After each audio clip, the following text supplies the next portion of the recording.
అబ్బో ఇక్కడ కేజీ చీరలు కొంటే అర కేజీ చీరలు ఫ్రీ అంట. మంగళ్య షాపింగ్ మాల్ కేజీల్లో సేల్, టన్నుల్లో ఆనందం.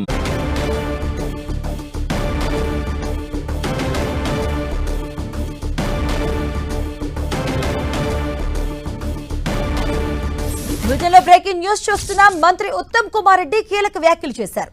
కాళేశ్వరం ప్రాజెక్టుపై కేటీఆర్ మాట్లాడడం సిగ్గుచేటన్నారు. ఆయన బీఆర్ఎస్ హయాంలోనే కాళేశ్వరం కట్టారని, అది కూలిపోయిందని ఉత్తమ్ అన్నారు. నాణ్యతా లోపాలతో కాళేశ్వరం ప్రాజెక్టును నిర్మించారన్నారు. వారు సరిగ్గా కట్టి ఉంటే ఇప్పుడు ఈ సమస్య వచ్చేది కాదన్నారు మంత్రి ఉత్తమ్. రైతులకు నీళ్లిచ్చేందుకు ఉన్న అన్ని అవకాశాలను పరిశీలిస్తున్నామన్నారు. ఎన్డీఎస్ఏ రిపోర్టు మేరకే చర్యలు తీసుకుంటామన్నారు.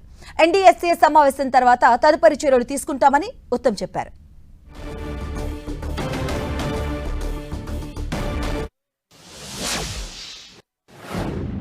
మాకు ఎటువంటి రాజకీయ దురుద్దేశం లేదు. కాళేశ్వరం బ్యారేజెస్ మరి గత ప్రభుత్వం కేసీఆర్ హయాంలోనే డిజైన్ అయినాయి, నిర్మాణమైన కూలిపోయినాయి. వాళ్ళ హయాంలోనే నేషనల్ డ్యామ్ సేఫ్టీ అథారిటీ వచ్చింది అక్కడికి.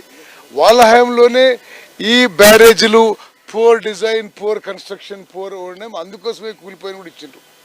ఈ బ్యారేజీలని గేట్లు ఎత్తి పెట్టాలి, ఫ్రీ ఫ్లో అలో చేయాలని చెప్పి వాళ్ళ హయాంలోనే ఇవ్వడం జరిగింది. సరే, మేము భారతదేశంలో అంతర్జాతీయంగా భారత ప్రభుత్వం యొక్క నిపుణులతో మాట్లాడుతున్నాం. వాళ్ళు లిఖితపూర్వకంగా మాకు ఇచ్చిన సలహా మేరకు ముందుకు పోతున్నాము. మేము ఆ 3 బ్యారేజెస్లు టెస్టింగ్ చేసి టెస్టింగ్ కూడా పూర్తి చేస్తున్నాం.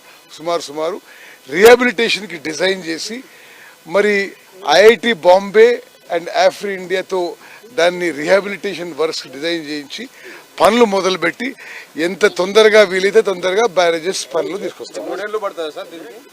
మరి ఇది అన్ని ఉట్టి అబద్ధాలు మాట్లాడితే, నోటికి ఏది పడితే మాట్లాడితే కరెక్ట్ కాదు. కూలిపోయిన సిగ్గుపడాలి. వాళ్ళు ఇట్లా ఎక్కువగా మాట్లాడితే ఇది మరి మీరే జడ్జ్ చేసుకోవచ్చు. నీళ్లు ఇవ్వడానికి మేము అన్ని విధాలుగా సర్వశక్తులు ప్రయత్నం చేస్తున్నాము. కూలగొట్టిన వాళ్ళే మీరు ఇది చేసినంటే ఎట్లా? అసలు కాదు బ్రదర్, మీరు అడగాల్సింది వాళ్ళు వచ్చినప్పుడు ఇక్కడ. అసలు మీ హయాంలోనే కూలిపోయింది, మీరు సరిగ్గా కడితేవని ప్రాబ్లం కాదు కదా. కాదు నేనేమంటున్నా, మీరు సరిగ్గా కడితే ఇప్పుడు ఈరోజు ప్రాబ్లం లేదు కదా. అసలు డిపిఆర్లో షీట్ పైల్ ఫౌండేషన్ ఉంటే సీకండ్ పైల్ ఫౌండేషన్లో ఎవరు కట్టమన్నారు మిమ్మల్ని? అసలు నాసిరకం ఎవరు కట్టమన్నారు? పూర్ క్వాలిటీ ఎవరు కట్టమన్నారు?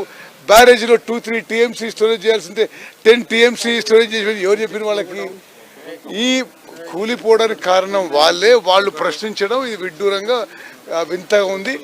నేను మళ్ళీ ఎన్డీఎస్ఏతో మాట్లాడి తదుపరి చర్యలు తీసుకుంటాం.